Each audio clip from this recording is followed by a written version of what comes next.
We fight for that inch. Rarely do I see any American Italians eating in here. But I'm funny how? I mean, funny like I'm a clown, I amuse you? Villkoret är att jag får leva. Yes! Yes! Yes! Hey there, welcome to Real Genius. I'm Chris Vognar, culture critic of the Dallas Morning News. And I am Robert Wilonsky, an inglorious bastard. Can you name all 8 of the Hateful Eight, Robert? No, and I don't really care to at this point. Could you name all the Supreme Court justices? How about the Wu-Tang Clan members? What is this, a quiz? I was not prepared for a quiz. I was told there would be no tests. Well, let's talk about the Hateful Eight, the new Quentin Tarantino movie.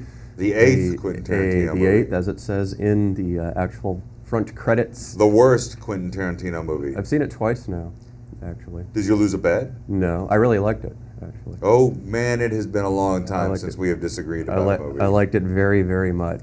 I can't wait for you to convince me why. I watched it again yesterday. Why? Actually. Because I was reviewing it, and when I really like something, I often will watch it twice to just get details and texture. Is it because you fell asleep the first time? No, I was not bored for 1 second during the Hateful Eight. Well, I don't find it necessarily that boring. That's not my biggest problem with it. But you liked it. Let's talk a little bit about it, then we'll talk about it. And let's say what it's about. Yes, feel free. It's about a group of 8 nefarious outlaws and lawmakers who are stuck in a cabin during a blizzard in the middle of Wyoming. Post-Civil War Wyoming. Post-Civil War Wyoming. Two of them are bounty hunters, but one of them, played by Kurt Russell, is bringing Jennifer Jason Leigh's outlaw to the hangman. Daisy Domergue. To be hung by her neck until she is dead. Right, and it's amazing that he decides to take her to the hangman, given the fact that he just likes to beat her up a great deal. He does do that as well, but you know. Only because it's the most wildly misogynistic movie of the year. Oh. When it's not being the most racist. Really? I felt that way. Okay. I did not feel like this. I did not feel that there was any point to the.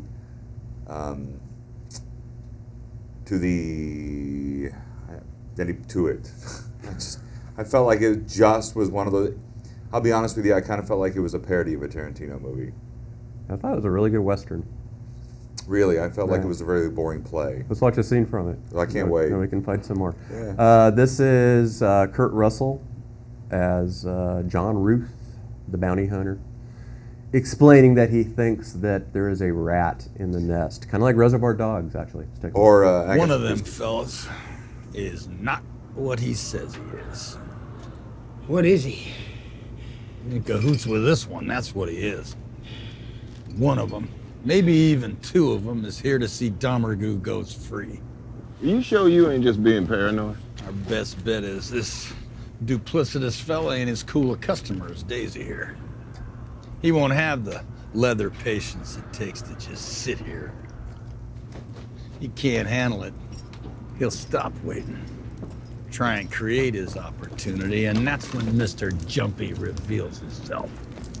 And what you got to say about all this? What I got to say? About John Reese Ravens?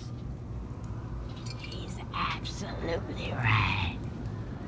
Me and one of them fellows is in cahoots. We're just waiting for everybody to go to sleep.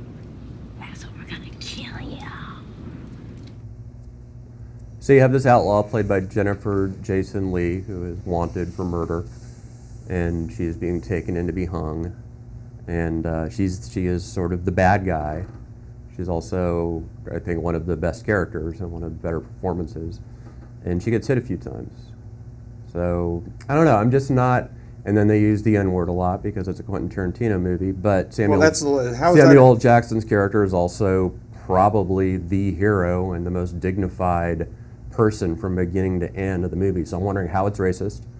And I guess I can see the misogyny perhaps a little bit clearer, but don't think I'm really on board with that. When I say racist, look, either. I'm being a bit hyperbolic, but there's no. Look, it's just a movie in which it's the Hateful Eight. I get it. There's nothing likable about any of these people. It's the hate-filled 8. I like some of them, actually. I think Walton Goggins is really, really good. He's the most interesting character. He's the funniest character. He is. I think Jackson's character is the most interesting character, actually. He's a Civil War veteran, a former major, who has a rather scarred past. his military record. Yeah, I'm still trying to get my head around a lot of the movie in a weird way. That might be because you were checking your phone during the screening several times. I checked it once during a 3-hour movie with an unnecessary intermission, a movie that goes on about an hour too long, an unnecessary interlude, Plus you were a being- movie shot in 70 millimeter that might as well have been shot in 4:3 because it's not necessary. It all takes place inside in the world's largest cabin. No, incidentally.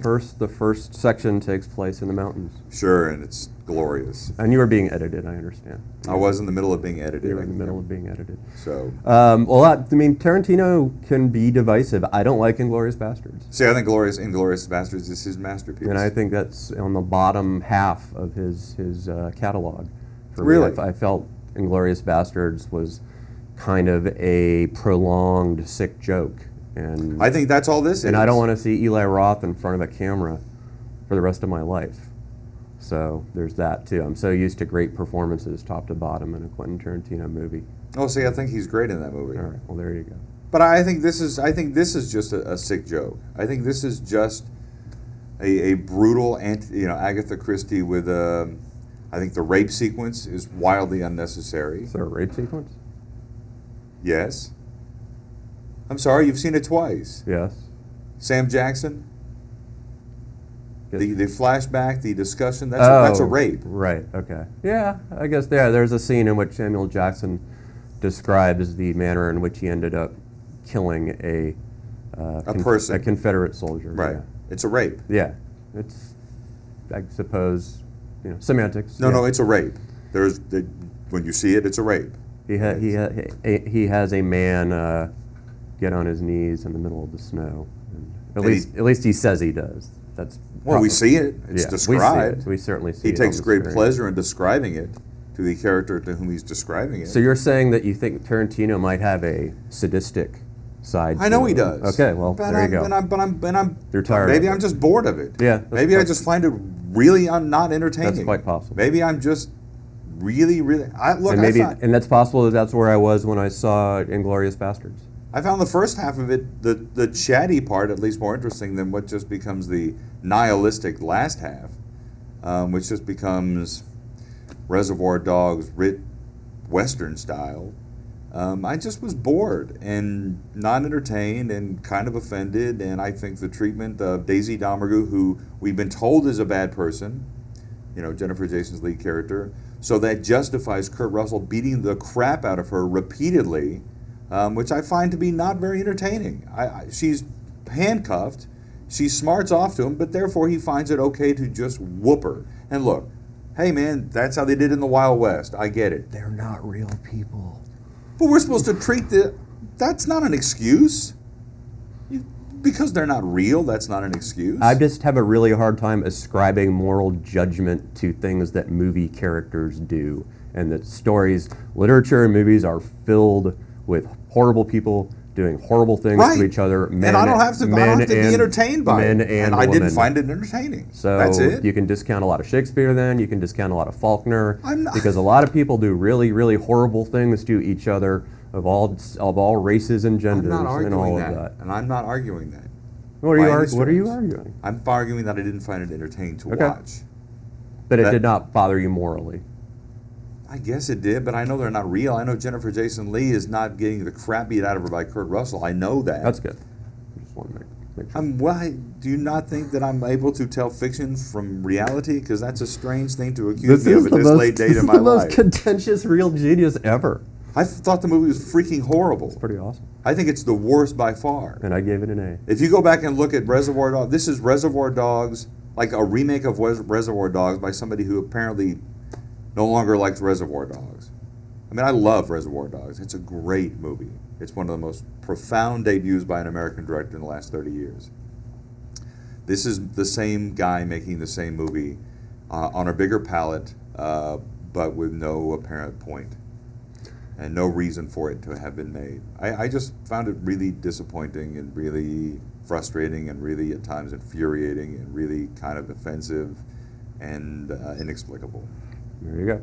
Merry Christmas. Go see The Hateful Eight unless I'm so glad unless you're Robert. It's not our last one of the year. We're doing a year in review next week. Yes, But we are. and the fact is, this opens the same week my favorite movie of the year opens. The Big Short. The Big Short. Which I think you wildly overrate. See, there you go. Next week we're going to do The Big Short. Hold me back. You think I overrate The Big Short? Hold me back. Really? Yeah. Why? Because I think it's pretty good. I think it's clever. I just don't think it's a great movie. I think it takes the most important American event in the last 7 years and makes it palatable, understandable, infuriating. It's a horror. That's a true horror story. That's the scariest movie of the year because of what it says about what we've done, where we've been, and where we're going. I think that's what makes, and it's entertaining at the same time. It's entertaining in a way that this is absolutely not. No, they're much different movies. Yes, They're hard to but one's compare. watchable, one's not. Yes, this one is watchable. We'll see you next week.